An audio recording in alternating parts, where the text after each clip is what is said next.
Hello friends, कैसे हैं? आज हम नाइट्रोजन फैमिली का सेकंड लेक्चर स्टार्ट करने वाले हैं। लास्ट टाइम पे अपन ने फिज़िकल प्रॉपर्टीज़ पढ़ी थी, नाइट्रोजन फैमिली के एलिमेंट्स की एटॉमिक प्रॉपर्टीज़ पढ़ी थी। मतलब अपन ने आयनाइजेशन एनर्जी, रेडियस, इन सब के ऊपर कमेंट किया था। इसके अलावा अपन ने जो है लास्ट लेक्चर में पढ़ा था अमोनिया के बारे में, नाइट्रोजन के बारे में, प्रिपरेशन एंड प्रॉपर्टीज़ के बारे में। लास्ट अपन ने जब छोड़ा था तब नेस्लर रिएजेंट अपन ने पढ़ा था, ठीक है ना। नेस्लर रिएजेंट को एक बार और अपन डिस्कस करेंगे किसके अंदर, लैब वाले पार्ट के अंदर, ठीक है ना। प्रैक्टिकल इनऑर्गेनिक केमिस्ट्री वाले पार्ट में एक बार फिर से अपन उसको डिस्कस करेंगे, नेस्लर रिएजेंट वाले को, ठीक है ना। और फिर भी अगर आपको कोई डाउट आता है इस बीच में तो आप बिल्कुल मैसेज करके मेरे को पूछ सकते हैं, ठीक है। चलिए स्टार्ट करते हैं। आज अपन पढ़ेंगे ऑक्साइड्स ऑफ नाइट्रोजन, ठीक है। ऑक्साइड्स ऑफ नाइट्रोजन की बात करें तो नाइट्रोजन जो है वो 5 ऑक्साइड का फॉर्मेशन करता है। 5 ऑक्साइड कौन कौन से होते हैं अपने पास? एक तो होता है अपने पास N2O, एक होता है NO, एक होता है N2O3, एक होता है N2O4, एक होता है N2O5। ये 5 ऑक्साइड नाइट्रोजन की पॉजिटिव ऑक्सीडेशन स्टेट की बात करें तो +1 से लेके +5 तक वो शो करता है, ठीक है ना। तो +1 से लेके +5 तक जब अपन बात करेंगे तो ऑक्सीडेशन स्टेट इतनी सारी है तो वेराइटी ऑफ ऑक्साइड मिल जाएंगे। मल्टीपल बॉन्ड बनाने की टेंशन नहीं है अपने को, क्योंकि नाइट्रोजन और ऑक्सीजन दोनों का साइज़ छोटा है तो वो इजीली मल्टीपल बॉन्ड का फॉर्मेशन कर सकते हैं, ठीक है ना। तो नाइट्रोजन की ऑक्सीडेशन स्टेट के बेसिस पे ऑक्साइड बनते चले गए।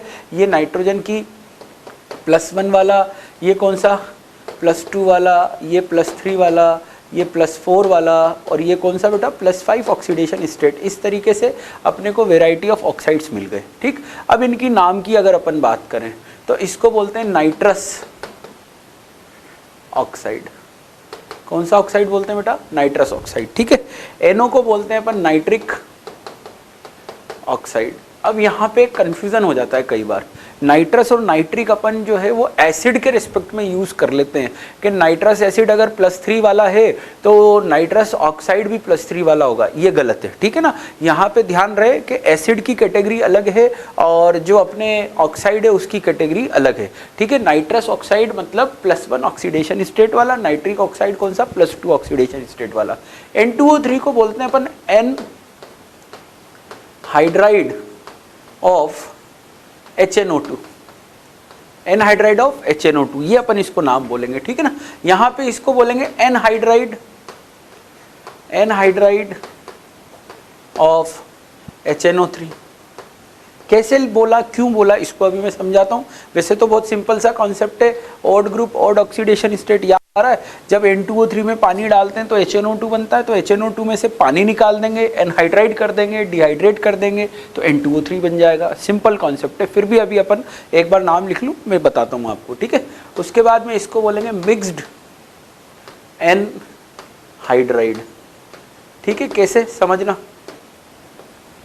पहले मिक्स्ड और नाम अपन डिस्कस कर लेते हैं। HNO2 लिया अपन ने, HNO2 के बेटा 2 मोल लिए तो इसमें से कंप्लीटली वाटर निकाल दिया अपन ने, तो 2 हाइड्रोजन चले गए तो नाइट्रोजन तो 2 बच गए अपने पास में, ऑक्सीजन 4 थे, 1 चला गया तो 3 बच गया। इसलिए anhydride of nitrous acid is called N2O3, ठीक है ना।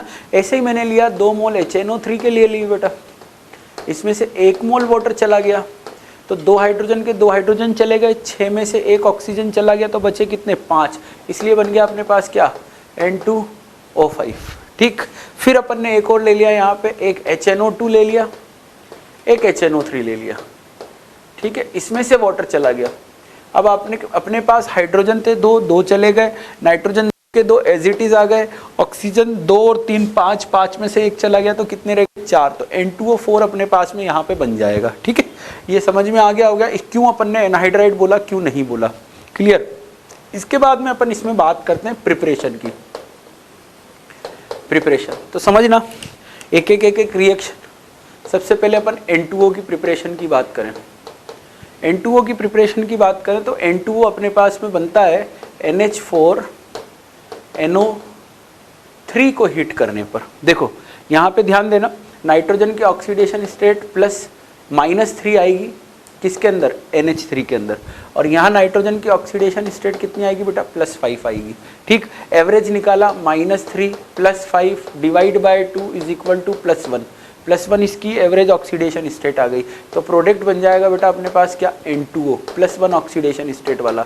याद करो कम प्रोपोर्शनेशन रिएक्शन पड़ी थी, हीटिंग ऑफ अमोनियम सॉल्ट पड़ा था, और कम प्रोपोर्शनेशन में ऐसा पड़ा था कि नाइट्रोजन एक लोअर वाला एक हायर वाला मिक्स होगा तो एवरेज ऑक्सीडेशन स्टेट का प्रोडक्ट आ जाएगा। इस तरीके से यहाँ पे N2O बन जाएगा, N2O, ठीक है ना, और साथ में क्या बनेगा बेटा, H2O बन जाएगा। ठीक, ये प्रिपरेशन हो गई किसकी, NO की, N2O की।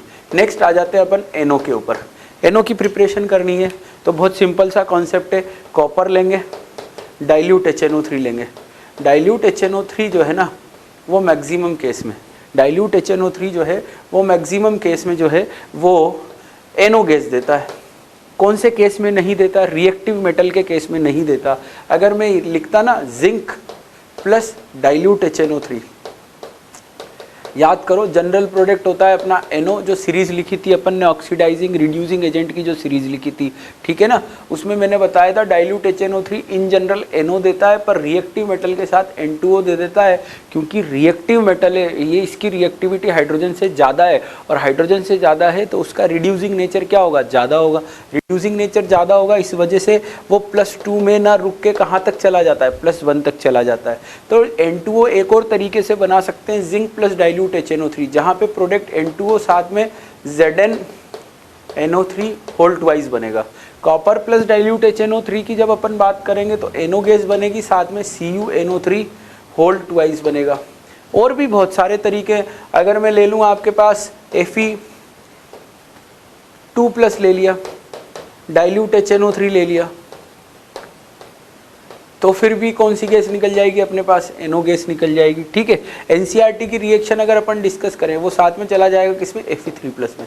अब NCERT की रिएक्शन डिस्कस करते हैं। NCERT लिखता है कि Fe तो आपने ले लिया बेटा 2+, एक आपने ले लिया NaNO2, ठीक है, और एक आपने ले लिया साथ में इसमें डाइल्यूट H2SO4। तो रिएक्शन को समझना, डाइल्यूट H2SO4 H+ देगा, H+ कौन लेगा, NO2 नेगेटिव लेगा, तो HNO2 बनेगा, और HNO2 तो क्या होता है, अनस्टेबल होता है। अनस्टेबल है तो वो कौन सी गैस देगा, NO गैस दे देगा, साथ में क्या दे देगा, HNO3 देगा। HNO3 जो है वो Fe+2 को कन्वर्ट कर देगा किस में, +3 में, खुद चला जाएगा किसके अंदर, NO के अंदर। ये प्रोडक्ट समझ में आया। और सिंपल तरीके से समझो, H+ गया, HNO2 बना, HNO2 की ऑक्सीडाइजिंग पावर Fe2+ से ज़्यादा होती है, Fe3+ से ज़्यादा होती है, तो HNO2 जो है वो Fe+2 को किस में कन्वर्ट कर देगा, Fe+3 के अंदर कन्वर्ट कर देगा, और साथ में कौन सी गैस निकल जाएगी, NO गैस निकल जाएगी। सिंपल है, ठीक है ना। नेक्स्ट उसके बाद में NO के बाद में अपन चलते हैं N2O3 पे।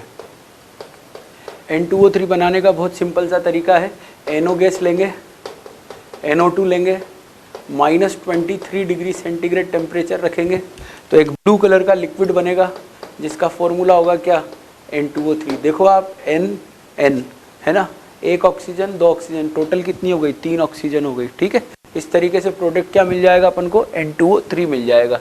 HNO2 का डिहाइड्रेशन इसलिए नहीं कर सकते क्योंकि HNO2 खुद ही अनस्टेबल है, आप डिहाइड्रेशन करोगे उतने में तो उसका खेल ही हो जाएगा, ठीक है ना, वो टूट ही जाएगा, डिकम्पोज हो जाएगा इस वजह से। ठीक, नेक्स्ट अपन बात कर रहे हैं किसकी, NO2/N2O4 की बात करते हैं, ठीक है ना। समझना, एक तो PbNO3 होल ट्वाइस लिया, जितने भी नाइट्रेट है, सोडियम पोटेशियम रुबिडियम सीजियम को छोड़ दो, जितने भी नाइट्रेट है सब हीट करने पर क्या देते हैं बेटा, ऑक्साइड देते हैं, NO2 गैस देते हैं, और साथ में O2 देते हैं। ये प्रोडक्ट मिलता है PbNO3 होल ट्वाइस को हीट करने पे PbO, NO2 और O2 मिलता है साथ में। ठीक, तो ये प्रोडक्ट हो गया NO2। इसके अलावा और क्या लिख सकते हैं, कॉपर ले लो, जिंक ले लो, कोई सी भी मेटल ले लो, डाइल्यूट HNO3 डाल, सॉरी कॉन्सेंट्रेट HNO3 डाल दो। कॉन्सेंट्रेट HNO3 हमेशा रेडॉक्स रिएक्शन के अंदर कौन सी गैस देता है बेटा, NO2 गैस देता है। तो यहाँ पे कॉपर 2+ मिलेगा, Zn2+ मिलेगा, और साथ में कौन सी गैस निकलेगी, NO2 गैस निकलेगी। ये आपका N2O4 हो गया। नेक्स्ट उसके बाद में आ जाते हैं अपन किसके ऊपर, अपने पास है N2O5। देखें, HNO3 लिया, HNO3 लिया, इसमें P4O10 डाला। P4O10 एक डिहाइड्रेटिंग एजेंट होता है, ये हाइड्रोलिसिस के टाइम पे भी बताया था। ये दूसरों से क्या कर लेता है, पानी खींच लेता है, ठीक है ना। तो HNO3 के 2 मोल लेंगे, HP4O10 डालेंगे तो बन जाएगा HPO3। मेटाफॉस्फोरिक एसिड P4O10 का फर्स्ट हाइड्रोलिसिस होता है तो मेटाफॉस्फोरिक एसिड मिलता है, ठीक है। और साथ में क्या मिल जाएगा, N2O5 मिल जाएगा। ये डिहाइड्रेटिंग एजेंट है, सिंपली ये क्या निकाल देगा, इसमें से पानी निकाल देगा, पानी निकाल देगा तो इसका एनहाइड्राइड बन जाएगा। और अभी अपन ने पढ़ा था कि जो HNO3 है उसके एनहाइड्राइड का नाम क्या है, N2O5 है, ठीक है। तो इसको नोट करें, कंप्लीट करें। नेक्स्ट अपन देखते हैं इसके अंदर अपने पास है प्रिपरेशन हो गई है, स्ट्रक्चर की बात करते हैं बेटा। आ जाओ, देखो स्ट्रक्चर N2O की बात करें तो N2O N triple bond N और O पॉजिटिव नेगेटिव इस तरीके से होगा। या एक और एक चीज़ ध्यान रखना, जितने भी नाइट्रोजन के ऑक्साइड है सबके 2 रेजोनेटिंग स्ट्रक्चर है, सबके 2 रेजोनेटिंग स्ट्रक्चर है, इसलिए कंफ्यूज होने की कोई ज़रूरत नहीं है। 2 स्ट्रक्चर सबके बनाने हैं, N double bond O positive negative resonance होगा। ये पाई बॉन्ड इधर शिफ्ट हो जाएगा तो नेगेटिव चार्ज इधर शिफ्ट हो जाएगा, ठीक है। तो ये हो गया आपका N2O। N2O के बाद में NO ऑड इलेक्ट्रॉन स्पीशीज़ है, देखो NO ऑड इलेक्ट्रॉन स्पीशीज़ है तो N डबल बॉन्ड O 1 2 3 4 1 2 और 1। एक तो ये पॉसिबिलिटी हो गई। दूसरी पॉसिबिलिटी क्या हो गई कि वो ऑड इलेक्ट्रॉन जो है वो किसके ऊपर आ जाए, ऑक्सीजन के ऊपर आ जाए। तो N ये double bond O lone pair और ये सिंगल इलेक्ट्रॉन, इस तरीके से 2 रेजोनेटिंग स्ट्रक्चर हो गए NO के। नेक्स्ट आते हैं N2O3 पे। तो स्ट्रक्चर ड्राइंग में बताया था नाइट्रोजन की ऑक्सीडेशन स्टेट मैक्सिमम से कम आ रही है, मैक्सिमम से कम आ रही है तो कौन सा, +3 ऑक्सीडेशन स्टेट है तो कौन सा लिंकेज आएगा, NN लिंकेज आएगा। NN लिंकेज आएगा तो N2O3 N double bond O coordinate O double bond O lone pair. कैसे बनाया मैंने बताया था ना कि एक एक ऑक्सीजन देते चले जाएंगे, जिसको मिल गया, जिसको नहीं मिला नहीं मिला, ठीक है ना। फिर यहाँ पे इसका एक और रेजोनेटिंग स्ट्रक्चर N लिया अपन ने, फिर यहाँ पे double bond O coordinate O lone pair, ये इसका एक और रेजोनेटिंग स्ट्रक्चर हो गया, ठीक है ना, N2O3 का। नेक्स्ट आ जाते हैं अपन NO2 और N2O4 पे। दोनों के अलग अलग स्ट्रक्चर बना के डिस्कस करेंगे, फिर इनके ऊपर बॉन्ड एंगल भी लिखेंगे, ठीक है ना। यहाँ पे देखें NO2 की बात करें तो N double bond O coordinate O single electron, odd electron species के अंदर अपन ने पढ़ा था। और क्या पॉसिबल है, N coordinate O double bond O single electron, ये इसके रेजोनेटिंग स्ट्रक्चर हो गए। नेक्स्ट उसके बाद में है अपने पास N2O4।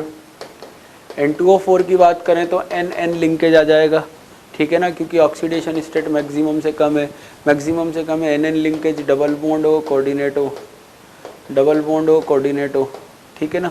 एक पॉसिबिलिटी ये हो गई। दूसरी पॉसिबिलिटी क्या, दोनों कोऑर्डिनेट बॉन्ड एक ही तरफ आ जाएं तो N coordinate O double bond O, ये एक और स्ट्रक्चर हो गया। नेक्स्ट उसके बाद में अपन आ जाते हैं N2O5 पे।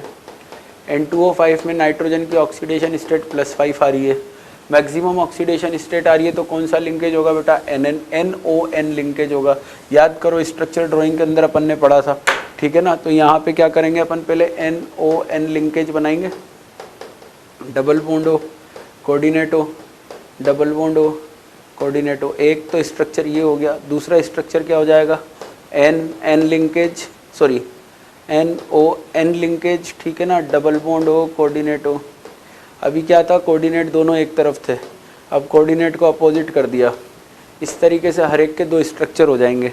मेन चीज़ याद रखने वाली क्या है कि यहाँ पे bond angle greater than 109 degree 28 minute है। क्यों, क्योंकि ऑक्सीजन के अराउंड हमेशा bond angle greater than 109 degree 28 minute होता है, एक्सेप्ट H2O एंड OF2, क्योंकि स्टेरिक क्राउडिंग होती है और सबसे छोटा सेंट्रल एटम होता है अपना कौन, ऑक्सीजन। इस वजह से हमेशा बॉन्ड एंगल, आप तो हमेशा जब कभी XOX लिंकेज नज़र आ जाए वहाँ पे बॉन्ड एंगल ग्रेटर देन 109 कर देना, ठीक है ना, कहीं कोई गलती नहीं होगी, ठीक।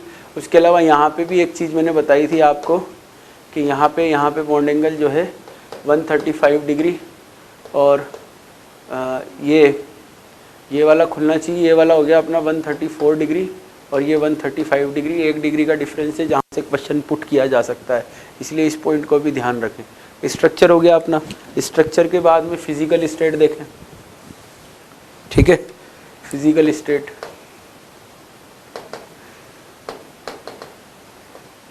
N2O, NO, NO2, ये तो गैस है, ठीक है। N2O3, N2O4, ये लिक्विड है, ठीक है। N2O5 और N2O4 ये दोनों सॉलिड है। मतलब N2O4 तो दोनों कंडीशन में मिलता है ना, लिक्विड भी मिलता है, सॉलिड भी मिलता है, पर N2O5 सॉलिड फॉर्म में मिलता है, N2O3 लिक्विड फॉर्म में मिलता है, N2O, NO और NO2 जो है वो गैस है, ठीक है। नेक्स्ट इसके बाद में फिजिकल स्टेट के बाद में बात आती है केमिकल प्रॉपर्टीज़ की, ठीक है ना। केमिकल नेचर लिख रखा है NCERT ने, अपन उसी की बात कर रहे हैं, केमिकल नेचर। बाकी प्रॉपर्टीज़ एक साथ डिस्कस करेंगे अभी, ठीक है ना। N2O जो है आपकी ये न्यूट्रल गैस है, ठीक है, न्यूट्रल गैस है पहली चीज़। और मतलब क्या हो गया कि पानी में डालने पर ना तो सॉल्यूशन एसिडिक होता है, ना ही सॉल्यूशन जो है वो बेसिक होता है, इस वजह से अपन इसको न्यूट्रल बोलते हैं। आपको पता होगा neutral oxide CO, NO, N2O 3 तरह के होते हैं, ठीक है ना, 3 ही होते हैं, CO, NO और N2O। ये N2O हो गया न्यूट्रल ऑक्साइड। उसके बाद में अगर अपन बात करें तो लाफिंग गैस भी बोलते हैं, लाफिंग गैस भी बोलते हैं इसको। पहले एनेस्थीसिया के फॉर्म में यूज़ किया जाता था। अगर आपको याद हो, एक मूवी आई थी किसकी, अक्षय कुमार की एक मूवी आई थी, ठीक है ना, और जिसके अंदर क्या बोलते हैं रितेश देशमुख भी था, दीपिका पादुकोण भी थी। तो वो जो लास्ट में इंग्लैंड के अंदर शूटिंग हुई थी जिसकी, ठीक है ना, उसके अंदर क्या हुआ था लास्ट में है ना, वो गैस छोड़ देते तो सब हंसने लग जाते हैं। और याद हो सिलेंडर के ऊपर नाइट्रस ऑक्साइड लिखा होता है, तो वो नाइट्रस ऑक्साइड जो है वो लाफिंग गैस का काम करती है, ठीक है ना। इसके अलावा क्या है कि जो नाइट्रस ऑक्साइड है ये पहले एनेस्थीसिया की फॉर्म में भी यूज़ की जाती थी। मतलब जब ऑपरेशन थिएटर पे इंसान होता था तो उसको पहले नाइट्रस ऑक्साइड सुंघाई जाती थी, थोड़ा हंसाया जाता था, ठीक है ना, फिर वो बेहोश हो जाता था थोड़ी सी अमाउंट ज़्यादा होने पर। इसमें दिक्कत क्या थी कि ये जो नाइट्रस ऑक्साइड है ना, ये पता नहीं होता था कि कितनी गैस यूज़ करनी है, ठीक है, एनेस्थीसिया कितना देना है ये पता नहीं होता था। तो इंसान के क्या है, कभी कभी एनेस्थीसिया की अमाउंट ज़्यादा हो जाती थी, तो जब ऑपरेशन हो जाता था, चाहे ऑपरेशन सक्सेसफुल हो जाए, पर इंसान उसके बाद में उठता नहीं था, वो सीधे सीधे क्या है उठ जाता था, ठीक है, क्योंकि एनेस्थीसिया की अमाउंट जो है वो कंट्रोलेबल नहीं थी, ठीक है। नेक्स्ट उसके बाद में बात करें N2O के बाद में NO जो है वो न्यूट्रल ऑक्साइड है, न्यूट्रल है। अच्छा, ये जो है कलरलेस होती है,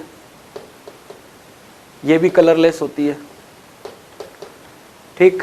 ये जो है ये डायामैग्नेटिक है, जबकि ये अनपेड इलेक्ट्रॉन होने की वजह से कैसी है, पैरामैग्नेटिक है, ठीक। नेक्स्ट उसके बाद में बात करें अपन N2O3 की बात करते हैं।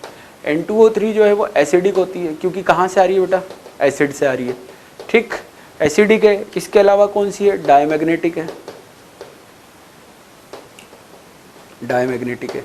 इसके अलावा एक और पॉसिबिलिटी है, एक और यहाँ पे प्रॉपर्टी है N2O3 की कि ये एकमात्र ब्लू कलर लिक्विड है, ठीक है ना। डायरेक्ट अगर नाइट्रोजन का ऑक्साइड बोला जाए और ब्लू कलर का बोला जाए तो अपने को दिमाग ही नहीं लगाना है, डायरेक्ट आंसर लगाना है क्या, N2O3। तो ये कौन सा लिक्विड हो गया, ब्लू कलर लिक्विड हो गया, ठीक है।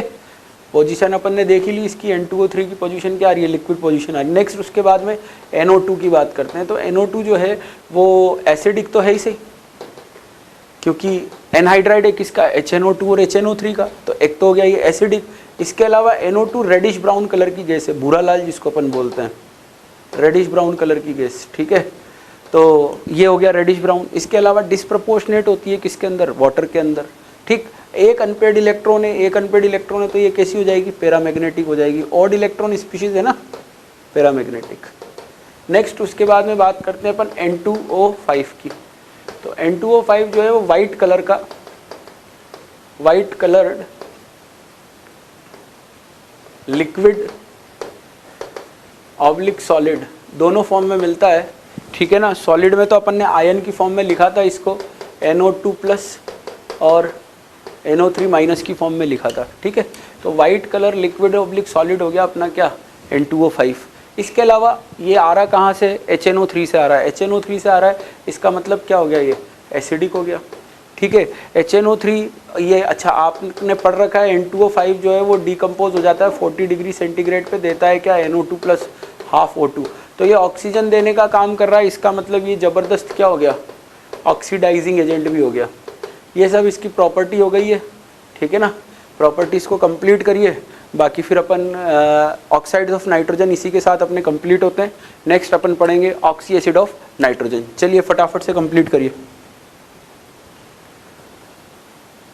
तो ऑक्साइड्स ऑफ नाइट्रोजन अपने कंप्लीट होते हैं इसी के साथ में। नेक्स्ट अपन डिस्कस करने जा रहे हैं ऑक्सी एसिड्स ऑफ नाइट्रोजन, बहुत ही इंपॉर्टेंट है, जिसके अंदर HNO3 तो NCERT के अंदर दे रखा है। HNO2 नाइट्रस एसिड जो है HNO2 उसको अपन एक्स्ट्रा पढ़ रहे हैं यहाँ पे, क्योंकि उसकी रिएक्शंस हैं किसके अंदर, लैब मैनुअल के अंदर उसकी रिएक्शंस दे रखी है, ठीक है ना।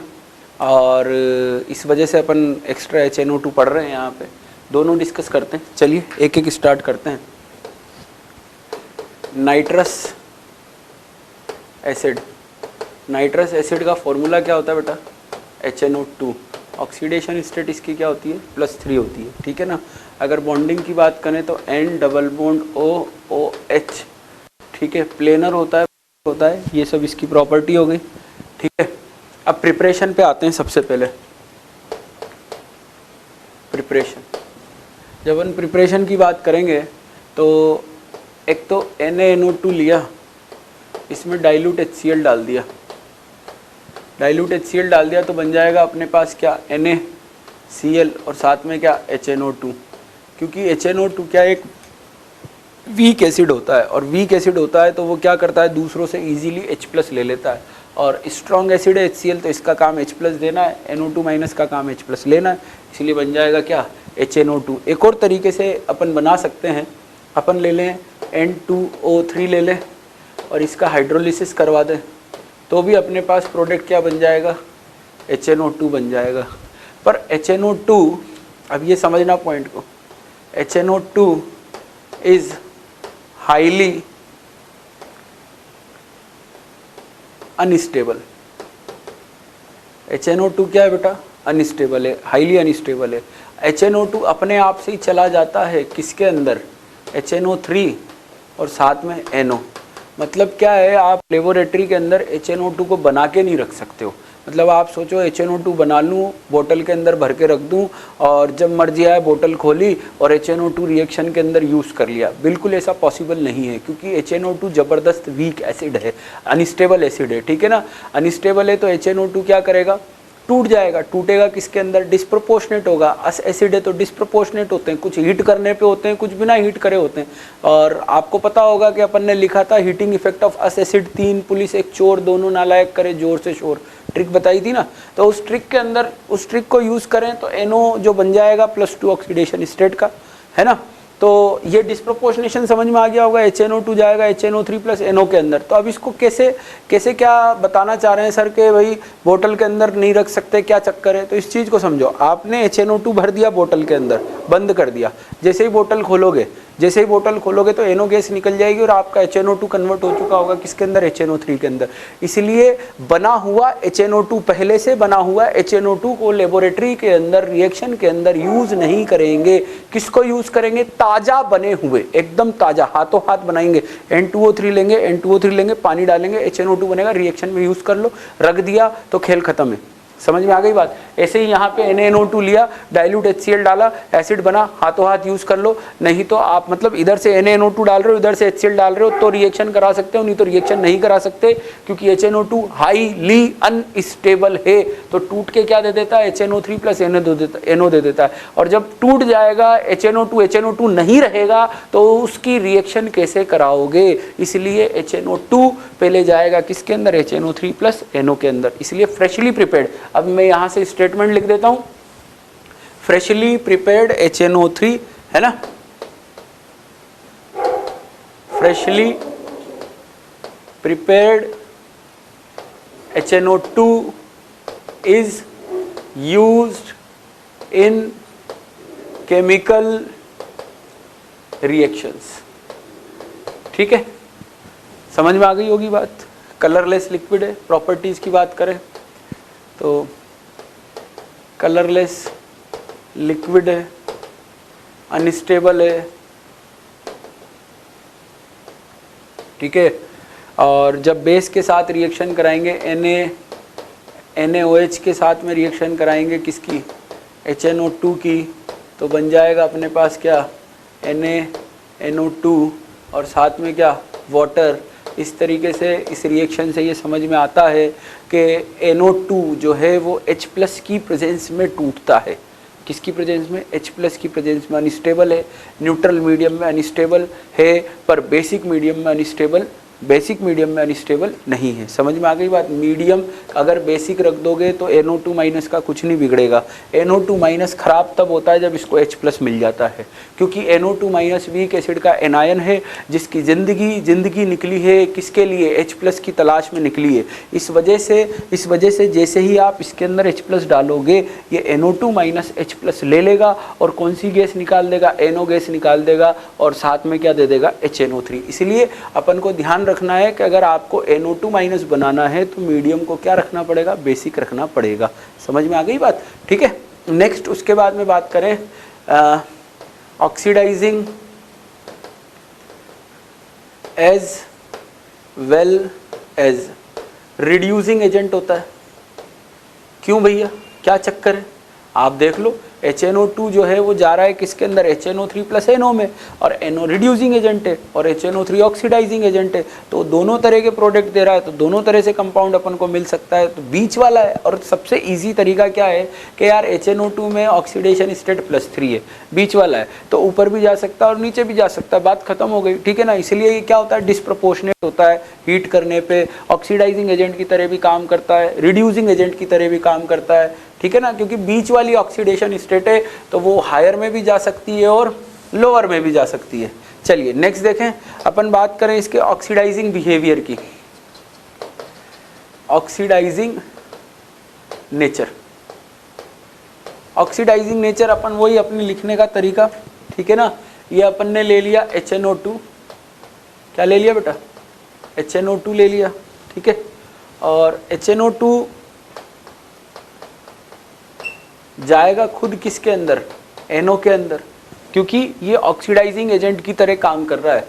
तो जब आप ऑक्सीडाइजिंग एजेंट की तरह काम कर रहा है तो वो क्या कराएगा, अपना रिडक्शन और दूसरे का ऑक्सीडेशन। तो अब याद करो, सीरीज याद कराऊं वापस से, देखो फटाफट से। सबसे आगे क्या था ऑक्सीडाइजिंग नेचर में, F2 था, फिर उसके बाद में क्या था, 5 रिएजेंट, Pb+4, Bi+5, ठीक है ना।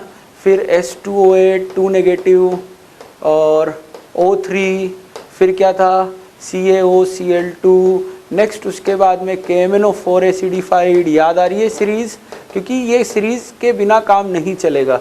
फिर H2O2 एसिडिफाइड, फिर MnO2 के बाद में K2Cr2O7 एसिडिफाइड। अब ट्रिक याद कर लो फटाफट से, कल इसके बाद में, ठीक है ना। कल नेट से बर्बाद करी नाइट, कल नेट से, याद आ रहा है, बर्बाद करी नाइट, फिर याद आई पढ़ाई। वही ट्रिक अपनी, उसको यूज़ करेंगे, अपने आप सारी रिएक्शन हो जाएगी। तो HNO2 जो है वो Fe+2 को कन्वर्ट कर देगा किस में, Fe+3 में, क्योंकि आगे आ रहा है ना बेटा उससे। फिर ऐसे ही लिया अपन ने I-, तो I- को कन्वर्ट कर देगा I2 के अंदर, ठीक है। नेक्स्ट ले लिया अपन ने क्या, SN2+, तो SN2+ को कन्वर्ट कर देगा किस में, SN4+ के अंदर, ठीक है। इसके अलावा अपन ले लें अगर H2S, तो H2S को ऑक्सीडाइज कर देगा S के अंदर। S ले लिया तो S को ऑक्सीडाइज कर देगा SO2 के अंदर। SO2 ले लिया तो ऑक्सीडाइज कर देगा किसके अंदर, SO4 2 नेगेटिव के अंदर, ठीक है। इस तरीके से ये ऑक्सीडाइजिंग एजेंट की तरह काम कर सकता है। नेक्स्ट आ जाओ, इसका रिड्यूसिंग बिहेवियर डिस्कस कर लेते हैं।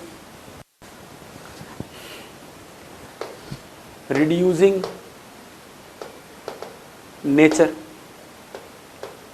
रिड्यूसिंग नेचर की अगर अपन बात करें तो अपन ने लिया है यहाँ पे HNO2, तो दूसरे का रिडक्शन करना है तो खुद का क्या करना है, ऑक्सीडेशन, तो खुद जाएगा किसके अंदर, HNO3 के अंदर, ठीक है। अब प्रोडक्ट समझते जाना, KMnO4 एसिडिफाइड, बोलते जाओ फटाफट मन में, Mn2+ के अंदर जाएगा, है ना।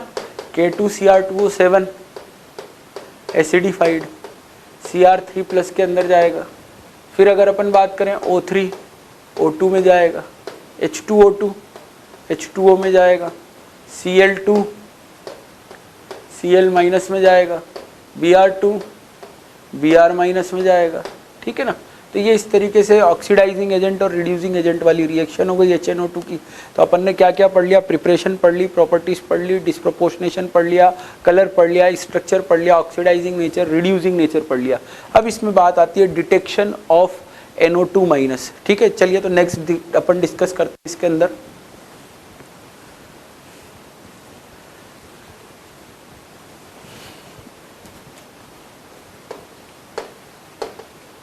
Detection of NO2-, famous brown ring test अपन यहाँ डिस्कस करने जा रहे हैं। लैब मैनुअल का पार्ट है, बिल्कुल आ सकता है, कभी भी आ सकता है एग्जाम के अंदर, इस चीज़ को ध्यान दीजिए। या आपने टेस्ट ट्यूब ले ली, ठीक है ना, ये टेस्ट ट्यूब ले ली। अब ये टेस्ट ट्यूब के अंदर आपने क्या करा, FeSO4 डाल दिया, ठीक है, और इसके अंदर NaNO2 पहले से प्रेजेंट है, और टेस्ट ट्यूब की दीवार के सहारे सहारे डाइल्यूट H2SO4 डाल देंगे, ठीक है। तो ऊपर एक और लिक्विड बन जाएगा जिसका अंदर क्या होगा, डाइल्यूट H2SO4 होगा, ठीक है। अब रिएक्शन स्टार्ट करते हैं। रिएक्शन किस तरीके से होगी, अपन क्या दीवार के सहारे इसलिए डालते हैं कि दो जो लिक्विड है वो अलग मिक्स ना हो, मतलब ये अलग नज़र आए, ये अलग नज़र आए। सिर्फ जहाँ पे दोनों लिक्विड मिल रहे हैं, at the junction of two liquid, वहीं पे रिएक्शन हो, पूरी रिएक्शन ना हो। अगर वो पूरा मिक्स हो गया ना तो पूरा सॉल्यूशन ब्राउन कलर का हो जाएगा।